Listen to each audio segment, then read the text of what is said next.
The moment I stepped into the boardroom, I knew something was off. It wasn't the silence. I was used to quiet meetings. It wasn't even the founder's face, expressionless as always, unreadable behind his designer frames. No, it was the girl, standing outside the glass wall. She wasn't in the room, but close enough to watch. Blonde, sharp blazer, barely 30. Hands clasped calmly in front of her, like she belonged there. She was smiling. I took my seat at the end of the table, still expecting what I'd been told earlier that week. Recognition, a thank you, maybe even an announcement. After all, I had just salvaged our multi-million-dollar supply deal in Germany after Riley, our logistics director, fumbled the coordination. But there was no mention of the German deal. The founder cleared his throat. Eliza, thank you for coming on such short notice. We're making some structural changes. Structural changes? My pulse ticked up. No prep? No agenda? No pre-read packet? He continued. We've decided to bring in new blood, someone with strong ties to the founding vision. The door opened. She walked in. My mouth went dry. It was her, the intern, the one who couldn't even format a quarterly summary report 3 months ago. I had taught her how to build pivot tables, how to present key metrics in 3 slides, not 30, and now she stood at the head of the table while I sat at its foot. The founder placed a hand on her shoulder. This is Riley. She'll be joining the executive team immediately. You two already know each other, I believe. I couldn't speak. I could barely blink. He smiled, and added, She's also my daughter. I'm proud to finally introduce her. There it was. Not just a new hire, not just a promotion. This was placement, installation, a quiet handover cloaked in the word restructure. And me? I wasn't introduced. I wasn't thanked. I wasn't even asked to stay. The meeting moved on without me. And the girl outside the glass took my seat. I didn't cry. Not when they ended the meeting without looking me in the eye. Not when Riley slid into my seat like she'd always belonged there. Not even when I passed my own assistant in the hallway and she gave me a look of helpless apology. I didn't cry, but I couldn't breathe right, either. Back in my office, former office, I opened the cabinet where I kept a photo of my mom and me at her last treatment milestone. She had just rung the bell, marking 6 months in remission. That day, I'd told her not to worry about the bills. The insurance at Halden was the best in the industry. I'd made sure of it when I helped write the benefits package myself. Now, I stood in that same room, packing boxes with hands that wouldn't stop shaking. No one came in. No one said a word. I wrapped the photo in a scarf, stuffed it into my tote, and slid my badge off the lanyard around my neck. The lanyard was a gift from our Berlin partners, engraved with my name and title, Chief Strategy Officer. The last time I'd see those words printed together. As I approached the elevator, I noticed how quiet the floor had become. The kind of quiet that doesn't come from productivity, but from people holding their breath behind glass doors. I swiped my card. Beep! Access denied. I stared at the reader. Swiped again. Beep! Access denied. I stood frozen, cheeks burning, like the system itself was rejecting me. The security guard from the lobby noticed. Ms. Heartwell, may I?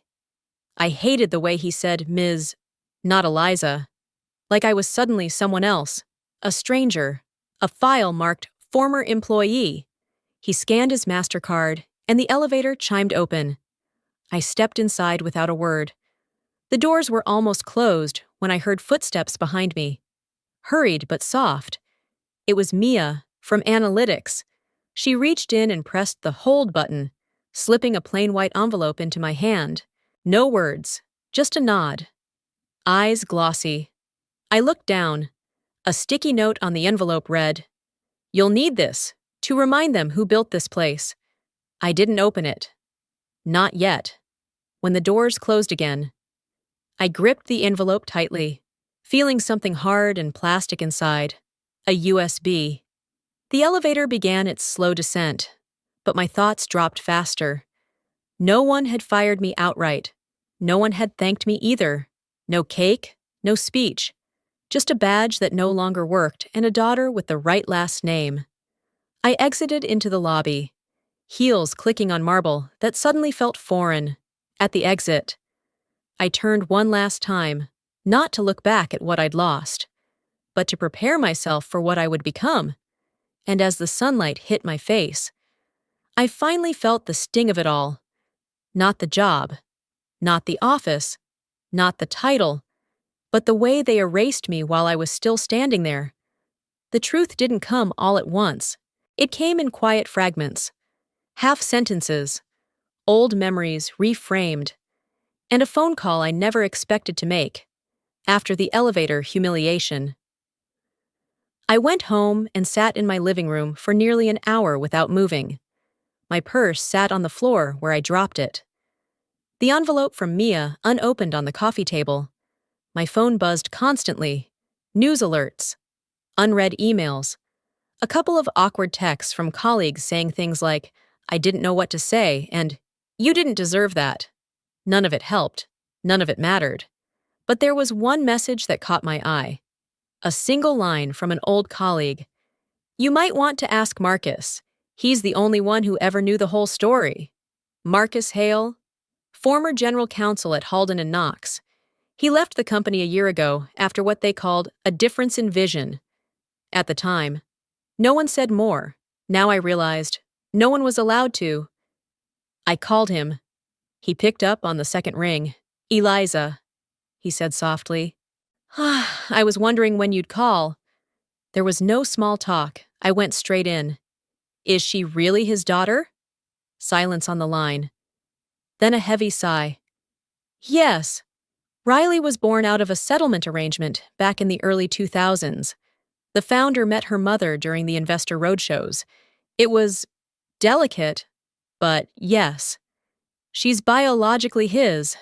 The board was never informed." I sank back into my chair, heart thudding. "So how long have they been grooming her for this?" "She's been taking private mentorship calls for about 6 months," Marcus said. "Virtual sessions with the founder, business case studies, leadership development modules. She's been shadowing remotely under an alias." "Under an alias," I repeated, disgust curling in my throat. "And no one thought to tell anyone actually running the company?" "They didn't need to," Marcus replied. "The founder didn't want her entry questioned. He wanted her positioned without resistance. You were the only real threat." I closed my eyes. It wasn't just that I'd been replaced. I'd been erased in advance. "Here's something you should know," Marcus added after a pause. "About a year ago, she came into the office, just once. She was introduced as his niece." I opened my eyes. "Wait, when?" "November. You were out in New York for the strategic summit. She walked through the main floor, sat in your office, took pictures. I saw it myself." I suddenly remembered something. A framed photo on my desk, one of the few personal things I ever kept there, was missing when I came back from that trip. I'd chalked it up to someone cleaning too aggressively. Now it clicked.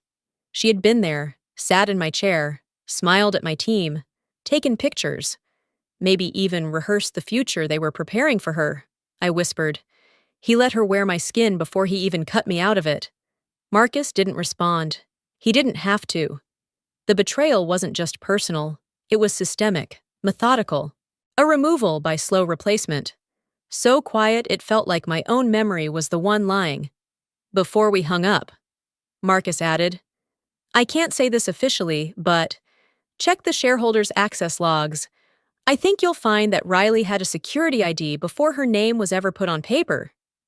I thanked him, though I wasn't sure for what. The truth didn't make it hurt less. It just gave the pain a sharper edge. That night, I opened Mia's envelope. Inside the USB was a folder labeled Build History Eliza. Documents, blueprints, internal roadmaps, all with metadata showing my name as the original author. But the part that broke me wasn't digital. It was a printed photo. A photo of Riley sitting in my chair, holding a Halden and Knox branded mug, smiling wide. The photo had a date, November 14th. The caption, scrawled in someone's handwriting, read, "The future of Halden." There are different kinds of silence. The one that comes from awkwardness, the one that comes from mourning, and then the kind that follows a slap so loud everyone pretends they didn't hear it. I was in the middle of sorting medical forms for my mother's treatment, trying to figure out how to shift her care to a new provider without the company insurance, when my inbox lit up. Subject line, "Let's talk about the dead weight." The sender, Riley Halden, sent not just to her strategy team, not just to leadership, but to everyone, from junior data analysts to finance interns, from security to legal. Over 400 people received it in real time. I opened it on reflex. I shouldn't have. The message began like a typical internal directive, moving forward. Fresh direction. New strategic alignment.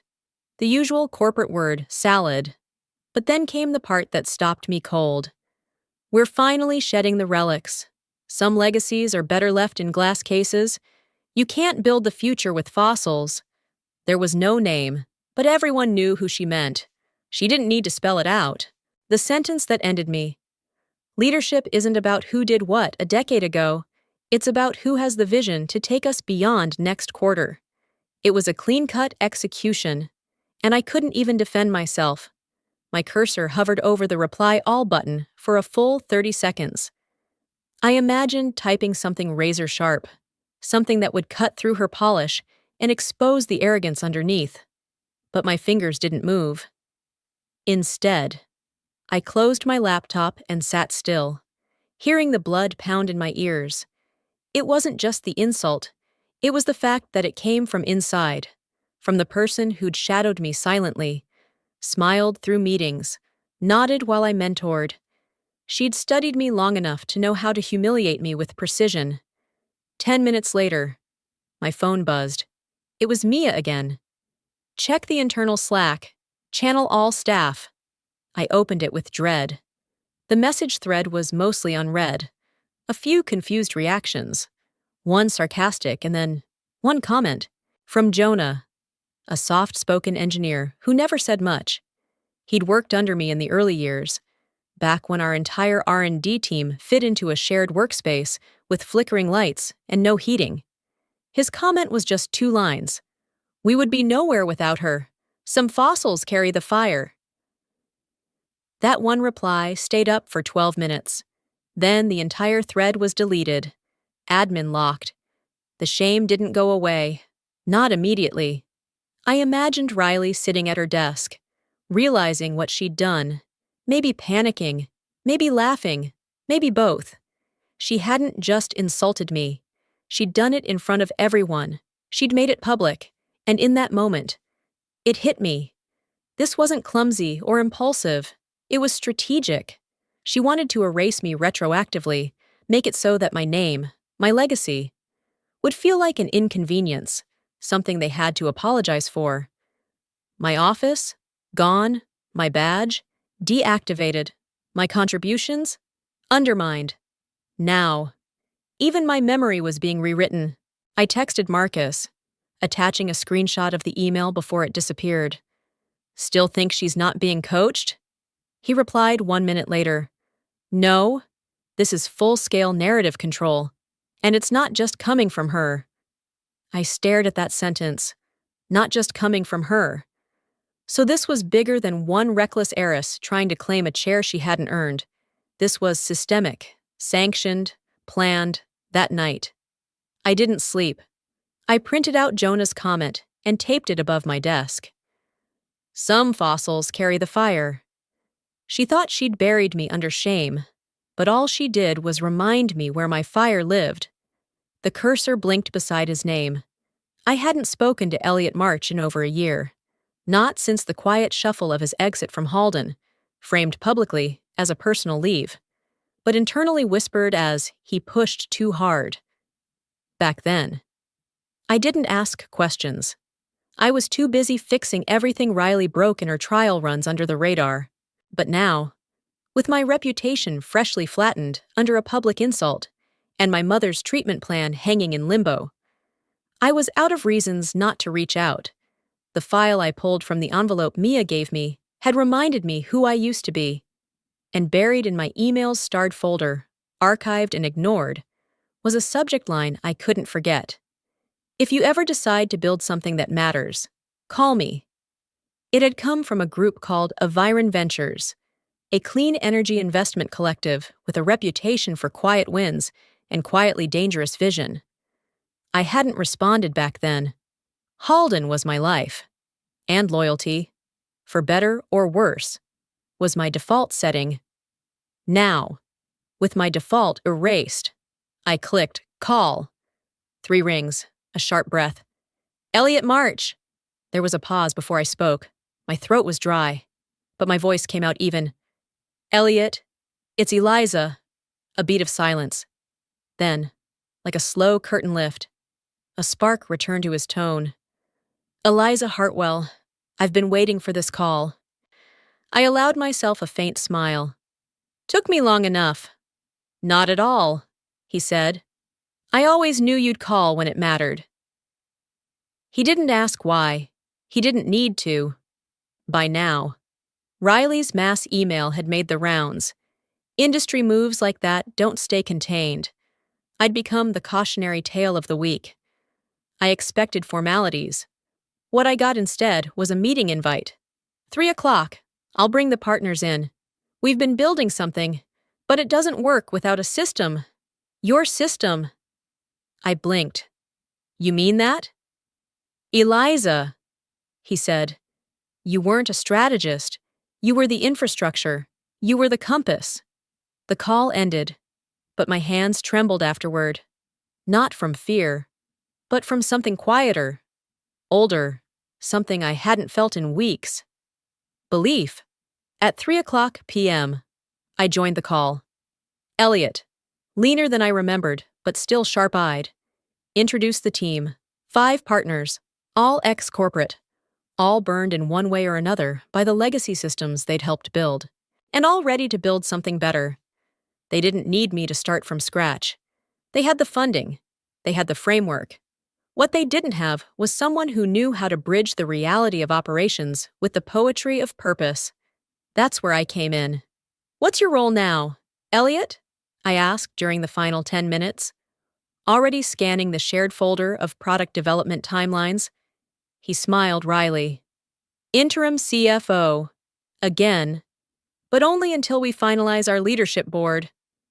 He leaned back in his chair. By the way, I never got to thank you. Back at Halden, you spoke up in that budgeting meeting.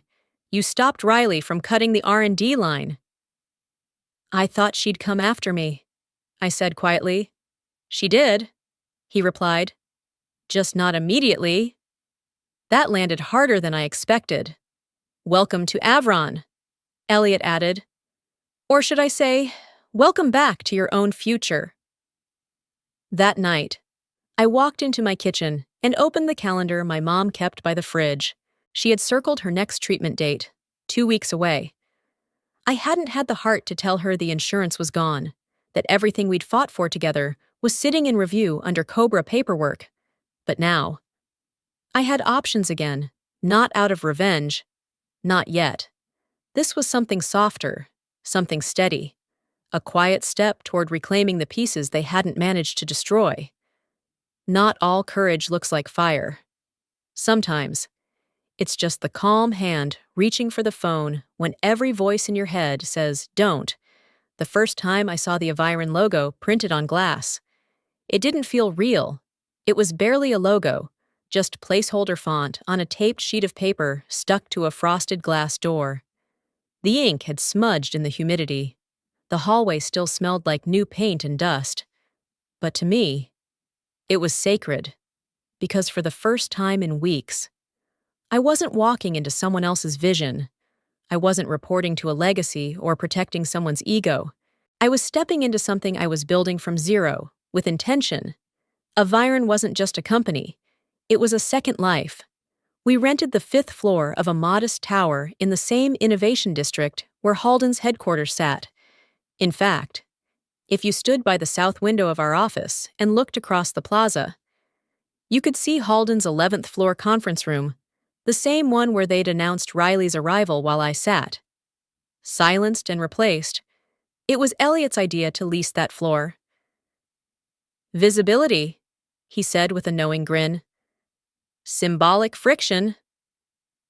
I had to admit, it worked, every morning. I took the elevator to 8:15 a.m. meetings with product teams and saw Halden's windows lighting up across the skyline. And every time I saw the silhouettes of executives walking inside those rooms, I didn't feel rage. I felt clarity. We kept my involvement quiet at first. Publicly, I was listed as Special Operations Advisor, a vague enough title to keep press and investors away. But inside Aviron, everyone knew I was the Axis. We started with a 6-person team, Elliot as acting CFO, 2 engineers formerly from a European battery lab, a marketing lead from a solar startup, and Mia, who left Halden 2 weeks after the mass email debacle. I hadn't expected her to follow me, but she showed up one morning with a flash drive, her resignation letter, and a small potted plant. "They won't even notice I'm gone," she said, "but I'll notice if I don't do something that matters." Her words mirrored something I'd been writing in my journal for days, but hadn't said aloud. I'm done proving myself. Now I just want to build something that outlives me. By the end of the first month, we'd mapped out Aviron's product roadmap. It wasn't flashy, just smarter. We weren't trying to be louder than Halden. We were trying to be right. And right meant a modular energy storage system that didn't require rare earth metals, a cost model that made our solution viable in emerging markets, patent pathways that kept control in the hands of creators, not just the board. I oversaw the technical architecture myself. Late nights with dry erase markers and half-eaten Thai takeout, drawing system diagrams while Mia cross-checked sourcing logistics. Every sketch reminded me why I stayed in this industry in the first place. Not for money, not for titles, but because innovation should never belong to the loudest person in the room.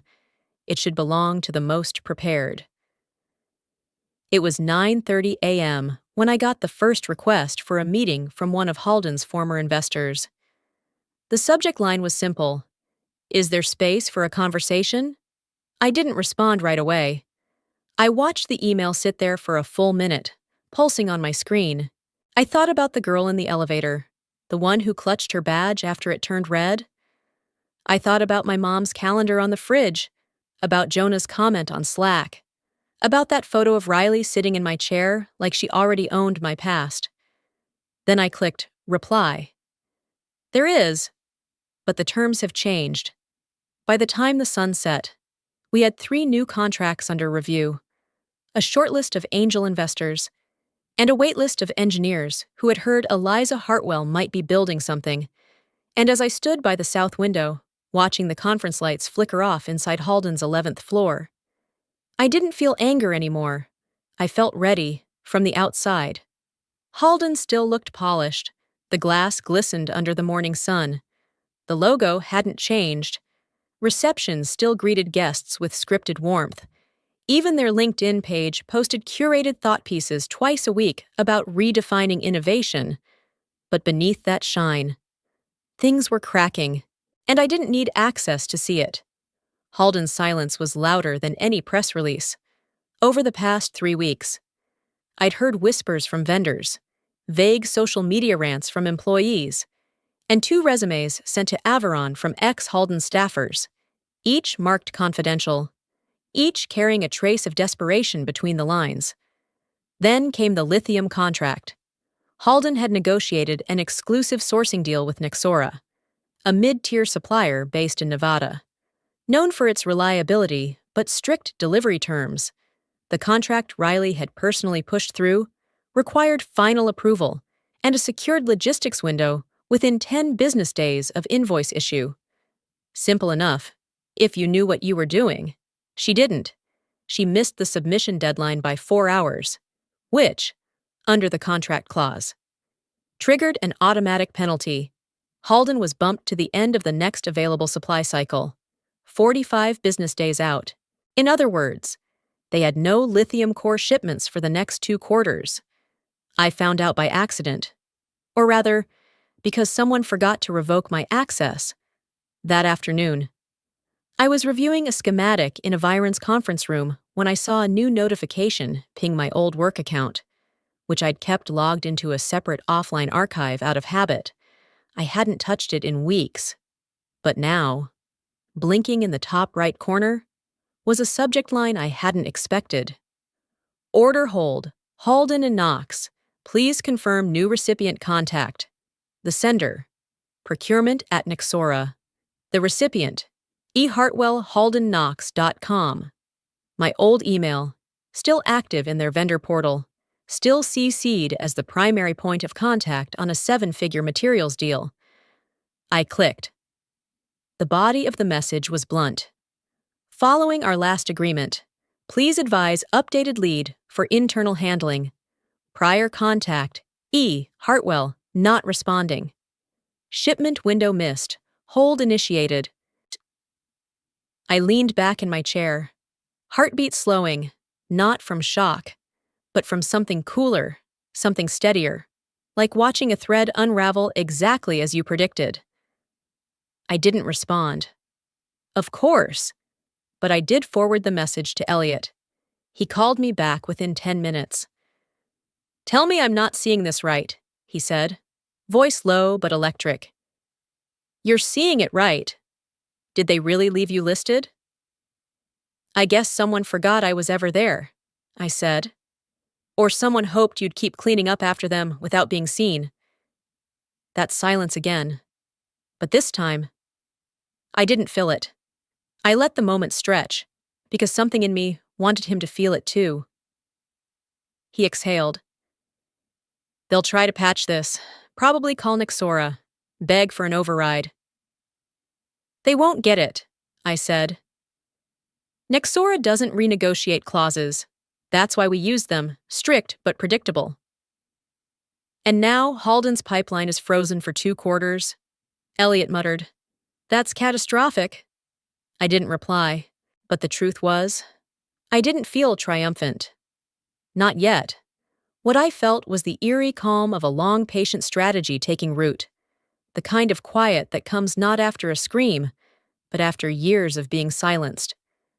That night, I stayed late at Aviron. The team had gone home.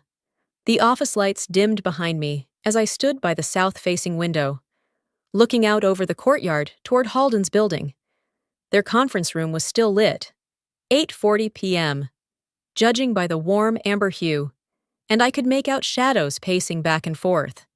Emergency meeting, damage control, probably Riley explaining a minor logistics error, but even from across the plaza, I could tell, whatever she was saying, no one was nodding. The glass between us couldn't transmit sound, but it didn't have to. I recognized that kind of silence. It was the same one I sat in when they pushed me out. Only now, it wasn't mine anymore. Some people wage war with fire. I chose paperwork. It started with an RFI, request for information, from Halden's corporate development department, sent to a generic inbox at Aviron. The language was overly polite, almost scripted. We're exploring strategic partnerships with early-stage clean energy firms. We've been impressed by your recent traction and are interested in exploring alignment in our lithium alternative space. They had no idea who we were. That's how well we built the mask. From the beginning, I knew I couldn't be the public face of Aviron, not yet. If they had seen my name, they would have pulled out, pivoted, retaliated. Riley wouldn't have just blocked the bid. She would have burned the ground beneath it. So I created distance. Our CEO on paper was Renata Quinn, a seasoned startup consultant with a reputation for clean exits and polished investor calls. I had trained her personally during late-night prep sessions, feeding her every nuance of our core technology, product roadmap, and market strategy. Renata wasn't a figurehead. She understood the vision. She just didn't know how personal it was for me. To the world, she was Aviron's founder, a cool, technical woman with no visible baggage or vendettas. Her story was safe, which made it the perfect shield. Halden's team requested a call. Renata agreed. I joined silently, off camera, listed as product director. I muted my mic and let them talk. It was a Thursday, 11:20 a.m., and I remember that because sunlight hit Renata's desk at just the right angle. She wore a navy blazer and a soft expression. Nodding politely as Halden's director of innovation introduced himself. His name was Craig Monroe. I knew him well. He'd once tried to poach my lead engineer by offering a pay bump and a corner desk. The irony wasn't lost on me. Craig leaned forward. We've been following your battery performance reports. Your adaptability curves under heat load are, well, let's just say they're better than anything we've built in-house. Renata smiled. We're proud of our results. And you've filed provisional patents? 3, she said evenly. Full filings underway. Craig cleared his throat. We'd be open to licensing discussions, possibly even equity participation, if that's of interest. I glanced at the screen, watching his posture. He thought this was the easy part, the part where a small team gets flattered into folding. But Renata didn't flinch. Our current investors are committed, she replied smoothly. We're looking for partners, not owners. Craig chuckled. Of course. Still, let's not close any doors. I watched them wrap the call with pleasantries, already picturing the email Craig would send Riley.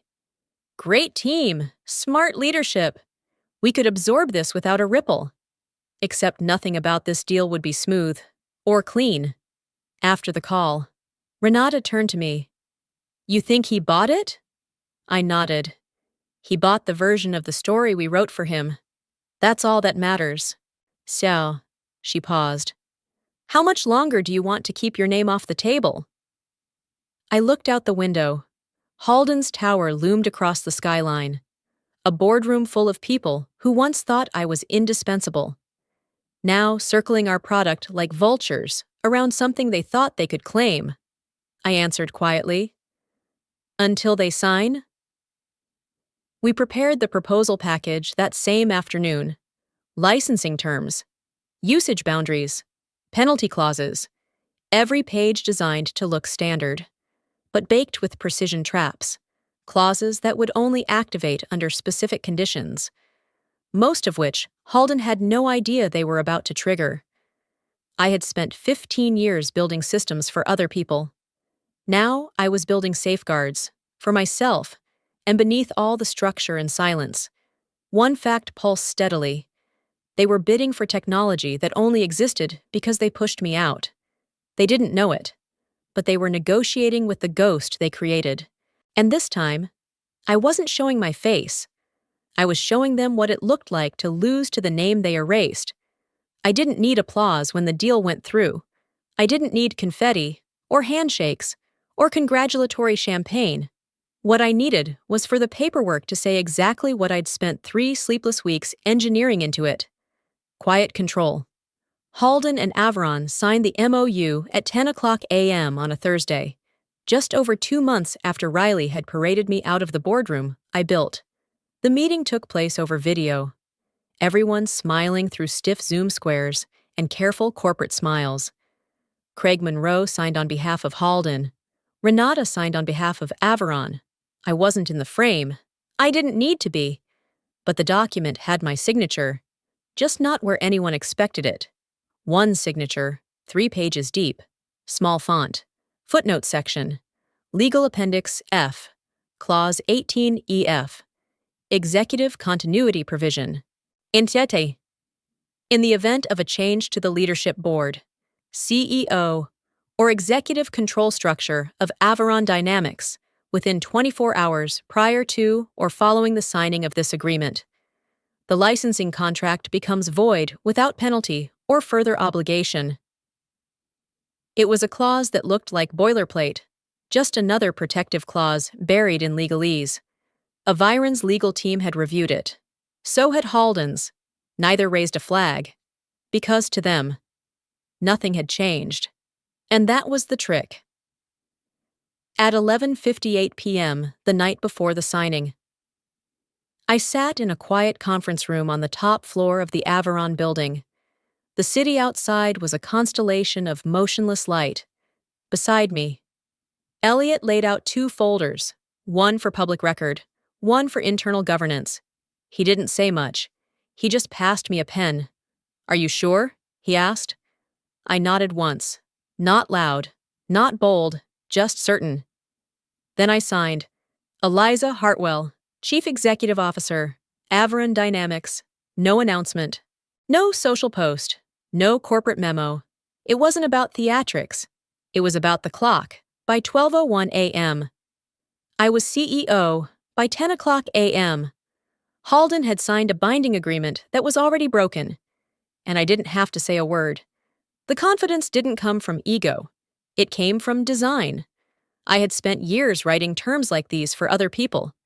I'd built contracts meant to last through acquisition, failure, betrayal. I knew how to write insurance into paper, now. I was the insurance.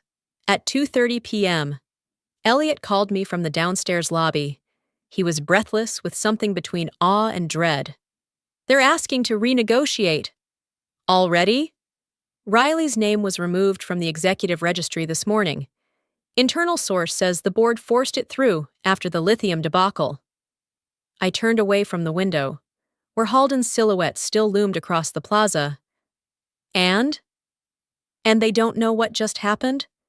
Yes, they do, I said softly.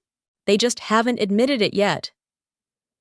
That afternoon, I walked the long way around the building, past the corner cafe Riley once liked to hold her PR coffees in, past the bench where I'd once taken my mother's call after her 3rd round of chemo.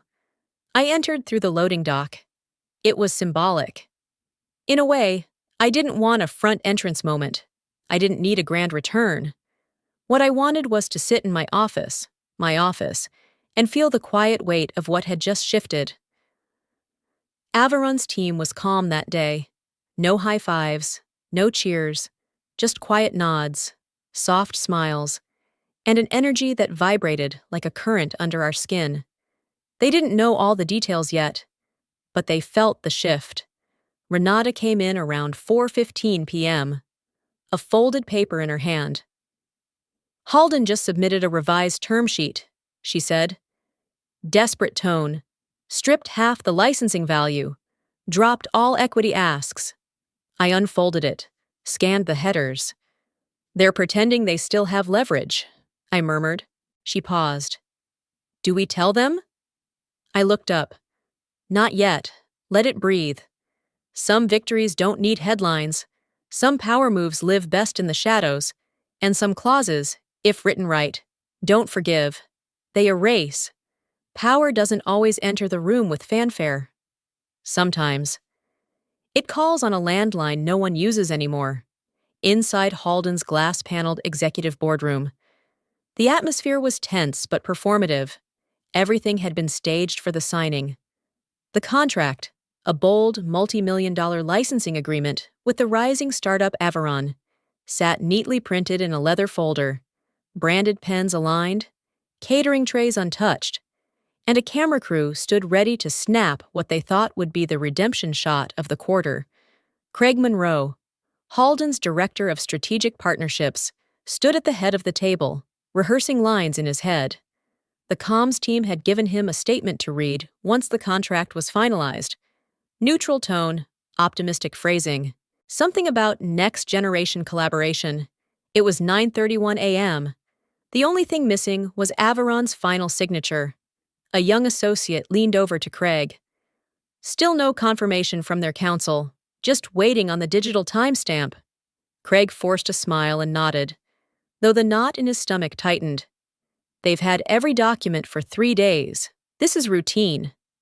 He didn't sound convinced. And then, the desk phone rang. The hardwired one, meant only for internal emergencies or priority-level executive calls. The room fell silent. Even the catering staff froze mid-step. Craig picked it up slowly. "Craig Monroe," he said. The voice on the other end was crisp, calm, unmistakably familiar. "You'll have to renegotiate. With me." Click. The line went dead. For a moment. The room was suspended in disbelief. Then Craig's complexion drained to white. His fingers slackened. The receiver slipped slightly in his grasp. "Eliza," he whispered. "That was Eliza." A moment later, his phone buzzed with a Slack notification. Then another. Then 3 more. He tapped in, eyes darting left to right as each message loaded in real time. 9:32 a.m. Urgent. Licensing agreement voided. Clause 18F. Triggered due to executive change at Aviron. 9:32 a.m. Press alert. Finance media outlet The Current has scheduled a breaking story drop at 9:55 a.m. 9:33 a.m. Legal internal. CEO signature change timestamp submitted. Compliance flagged auto termination. Clause validated. Craig didn't even look up as one of the camera operators stepped toward him, asking, "Are we ready to begin the ceremony?" He didn't answer. He just stood there, blinking at the Slack messages as if willing them to disappear. Around the room, executives began murmuring. Legal advisors flipped through hard copies of the contract, searching for the hidden clause they had missed. Finally, someone said it aloud. Clause 18F. She wrote that, didn't she? Years ago? Another voice, lower and more resigned, added, "She's been writing our protections longer than Riley's even been in this building." They all looked at Craig. He sat down. Across the plaza, in Aviron's office tower. I stood by the window with my phone still in hand, watching the aftermath unfold from 11 stories above. I didn't feel nervous. I didn't feel rushed. I didn't even feel smug. What I felt was certainty, control. At 9:32 a.m., Halden had signed a deal already undone. The clause had been activated the moment I filed the change of control paperwork at 11:58 p.m. the night before, with no announcement, no press, just a timestamp and my name. Once again in its rightful place, Eliza Heartwell, Chief Executive Officer. The papers had already done the work. No screaming, no confrontation, just leverage, crafted, timed, and buried under their own signatures. Renata stepped into my office, holding her tablet. "They've seen the alert," she said. "They're stalling the photographers now. Craig looks disoriented." I nodded. "He should be." She hesitated. "Do we respond?" "Not yet," I said. "Let the silence get louder." By 9:45 a.m., Halden's internal servers were overloaded. The finance team panicked. 2 board members left early for calls. And in the midst of it all, someone at Halden finally clicked into the metadata of the contract draft and saw the real timestamp. It didn't lie. The new CEO of Aviron had been appointed hours before the deal was executed. Halden had legally committed to a deal that no longer existed. They couldn't sue. They couldn't threaten. They couldn't even explain it publicly without admitting they'd failed to review their own contract thoroughly. They had walked into their own trap, and I didn't even have to push the door closed. At 10 o'clock a.m., the headlines dropped. Former Halden strategist outmaneuvers $18 million contract with a midnight clause. Clause 18F. Goes viral in corporate law circles. Meet the woman who wrote it.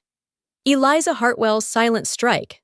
I turned off my phone, sat down at my desk, looked out at the skyline, and for the first time since they erased me, I didn't just feel visible. I felt powerful. They called it sudden. That was the word in every headline, in every talking point from Halden's damage control team, and in every stiff-lipped analyst's morning commentary. Unexpected contract fallout shakes Halden and Knox. Licensing void triggers chain reaction. Investors caught off guard. Sudden leadership transition leads to stock nosedive. But I knew better. There was nothing sudden about it. The collapse had started the moment they erased my name from the door. At 10:45 a.m., Halden's stock dipped another 9%. That made a total drop of 22% since market open. The phones in their investor relations department were reportedly ringing nonstop. By 11 o'clock a.m., two key venture partners pulled out of a secondary funding round. Someone leaked a transcript from the emergency board call. And a quote from their interim CEO, an empty suit compliance officer thrown into the spotlight, went viral. "We believed the asset was clear for use. We've since discovered the IP was not formally transferred." No spin, no polish, just resignation in a blazer. I watched it all unfold from the glass-walled strategy room at Aviron. The team didn't cheer. They didn't gloat. They didn't need to. The silence in the room was purposeful, reverent. They all knew what this meant, not just for Halden, but for every undercredited builder who'd ever been pushed aside so someone else could pose for the photos. Renata set down her phone and looked across the table. "It's out," I nodded. "Send it." At 11:22 a.m., Aviron released a one-page public statement. No press conference, no Q&A. Just the truth, printed and archived forever. The proprietary energy storage architecture central to the Halden and Knox licensing attempt, specifically the modular battery configuration, adaptive load balancing algorithm, and vertical integration pathways, was developed solely by Eliza Heartwell prior to her departure from the company. This technology was never transferred, sold, or assigned. All rights remain fully protected under U.S. intellectual property law, held by the original creator. Attached were the proof documents, timestamps, patent drafts, internal design logs, all signed, all mine. At noon, Riley Halden's name disappeared from the company's leadership page. 4 hours after the call, 2 hours after the clause detonated, 30 minutes after her lawyers tried and failed to contain the statement's spread. Her LinkedIn went private. Her publicist stopped returning press inquiries. And just like that, the woman who once sat in my office and smiled like she belonged there vanished into digital silence. I didn't feel pride. I felt rage. Still there, still hot, still raw. Not because I wanted her gone, but because she was never supposed to be there in the first place. They made room for her by deleting me. They handed her the blueprint I built, the strategy I coded, the relationships I spent a decade cultivating, and pretended she had earned them. That wasn't succession. That was theft. By 12:15 p.m., hashtags began trending. Clause 18F, Heartwell effect, built by Eliza somewhere out there. A 23-year-old intern was stitching together TikToks, comparing my silent exit to my even quieter return. I wasn't watching them. I didn't need to. What mattered most was that people knew now. Not because I shouted, but because the truth, once documented, doesn't need volume. It just needs oxygen. That evening, I left the office early. The city was gold and orange with late afternoon light. I took the long way home, past Halden's tower. A security guard I recognized stood just inside the revolving doors. He saw me through the glass. He didn't wave. He didn't nod. He just stood straighter, as if some part of him remembered who I was, who I'd always been. At the edge of the courtyard, I paused. I reached into my bag and pulled out a folded sheet of paper, Jonah's Slack comment from weeks ago. The one that had landed like a breath of air during my lowest moment. I'd printed it, laminated it, and carried it with me like armor. We would be nowhere without her. Some fossils carry the fire. I taped it quietly to the back of a park bench facing the Halden building. Then I kept walking. That night, I called my mother. She picked up on the second ring, voice soft from rest. "Hi, baby." "It's over," I said. "They can't use it. Not the product, not the strategy, nothing. There was a beat of silence. Then she asked, "Do you feel better?" I thought about that, not triumphant, not vindicated, but clearer, lighter. "Yes," I said. "I feel free." She laughed gently. "Then that's enough." They called it sudden, but collapse rarely is. Sometimes, it just waits for the right hand to pull the final thread. And this time, that hand was mine. The applause began before I even reached the podium. Not loud, not theatrical, just steady, rising. The kind of applause that doesn't follow fame, but recognition. The Global Future Energy Summit was being held in Singapore that year.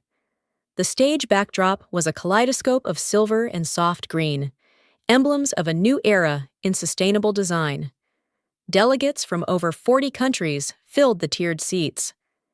Heads turned toward the stage as the announcer stepped forward. She smiled, eyes scanning her notes briefly before saying into the mic, "Our next speaker is not a legacy executive, nor the face of an old guard. She's the mind behind the next generation of clean storage infrastructure, the architect of the modular revolution. Please welcome Eliza Heartwell." No one said, "former Halden strategist." No one said, "the woman who was replaced." No. That label had been left in the ashes. This was new ground now. I stepped into the lights. Wearing navy, same color as the day I signed the clause that changed everything. My notes were folded once in my hand, but I barely glanced at them. "I spent 15 years building systems," I began, and nearly lost myself inside one. A pause. Not dramatic, just honest. But this moment isn't about what I lost. It's about what I reclaimed. Innovation isn't just circuitry or code. It's courage. The courage to leave a room that stops hearing you, and the conviction to build another, brick by brick, until the world has no choice but to listen. No more hiding, no more shadows.